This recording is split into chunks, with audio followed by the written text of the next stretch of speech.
कहते हैं कि ईश्वर पर विश्वास बिल्कुल उस छोटे बच्चे की तरह करो जिसे जब हवा में उछाला जाता है तो वो डरता नहीं है, रोता नहीं है, बल्कि खिलखिलाकर हंसता है। उसको पता है कि जिसने मुझे हवा में उछाला है वो मुझे गिरने नहीं देगा, अपनी गोद में उठा लेगा। नमस्ते दोस्तों, मैं हूँ कंचन शुक्ला और एक छोटी सी कहानी मैं आपको सुनाऊंगी। एक महिला थी, भगवान की बहुत बड़ी भक्त थी और हर समय वो भगवान को याद करती रहती थी। घर में काम रहता था तो घर के कामों में इतना ज़्यादा वो व्यस्त रहती थी कि उनको पूजा करने का टाइम नहीं मिलता था। लेकिन वो जब काम करती थी तो उसी समय ही भगवान के भजन गाती रहती थी और भगवान को याद करती रहती थी, हर समय उनका नाम जपती रहती थी। तो ऐसे ही एक दिन वो खाना बना रही थी किचन में और अचानक उन्हें बाहर धड़ाम की आवाज़ सुनाई पड़ती है। तो वो देखती हैं आकर बाहर, तो उनका 7 साल का बच्चा जो है छत से नीचे गिरा हुआ पड़ा होता है, बेहोशी की हालत में। देखती हैं, एकदम से चीखने लगती हैं, चिल्लाने लगती हैं, आवाज़ देने के लिए सोचती बुलाएं, लेकिन ऐसा कुछ होता है कि उस समय उनके घर में कोई नहीं होता है। उनके घर के बाकी सदस्य कहीं ना कहीं अपने काम से गए हुए होते हैं। अब वो सोचती हैं क्या करूं, किसको बुलाऊं, एकदम से परेशान हो जाती हैं। माँ हैं आखिर, तो उठाती हैं बच्चे को, गोदी उठा लेती हैं और बाहर की तरफ दौड़ती हैं और उनको कुछ भी ध्यान नहीं है, कुछ याद नहीं आता है कि मैं क्या करूं। और दौड़ते दौड़ते पास के ही अस्पताल में जाती हैं और बहुत तेज़ दौड़ती हैं, इतनी तेज़ कि उन्हें कुछ नहीं ध्यान है।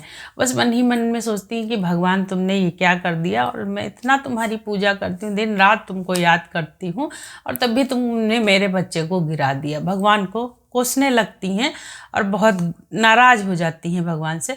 और बस यही सब सोचते सोचते उधेड़ बुन में वो हॉस्पिटल पहुँच जाती हैं दौड़ते दौड़ते, और वहाँ डॉक्टर का पता करती हैं। डॉक्टर मिल जाते हैं, बच्चे को देखते हैं। खैर बच्चे को ज़्यादा चोट नहीं आती है, थोड़ी बहुत चोट आती है। तो शाम तक बच्चे को घर लेकर वापस आ जाती हैं। तब तक उनके परिवार के बाकी सदस्य भी आ जाते हैं, सबको बताती हैं और बच्चा खैर ठीक होता है।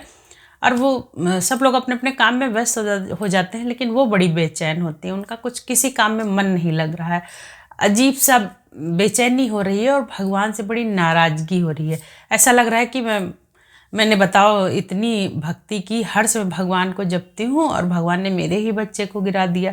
अगर कुछ हो जाता तो क्या होता, ऐसा क्यों किया भगवान। बहुत सारे प्रश्न उनके मन में दौड़ रहे थे, क्या करूँ, ऐसा क्यों हुआ।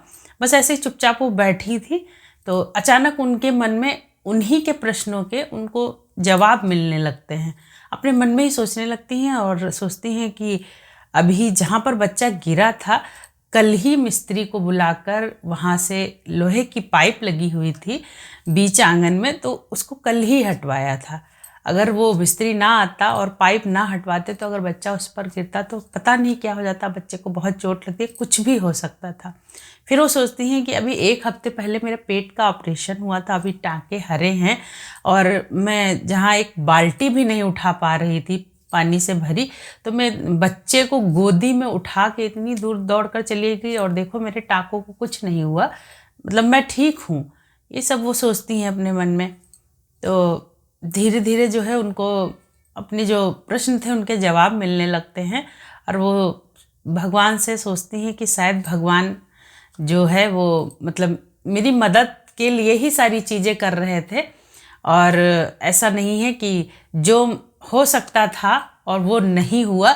भगवान जो है मतलब परेशानियां तो उन्होंने दी, आने से वो नहीं रोक पाए, लेकिन शायद उन्होंने पहले ही उसकी सारी व्यवस्था कर दी थी। तो बस कहानी का मतलब यही है कि ईश्वर पर विश्वास रखिए, अपने विश्वास को कभी कमज़ोर मत होने दीजिए।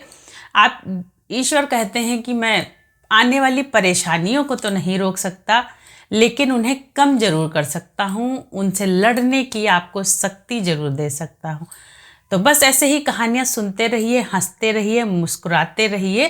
और कहानियाँ पसंद आती हैं तो लाइक करिए, शेयर करिए, कमेंट जरूर करिए। धन्यवाद।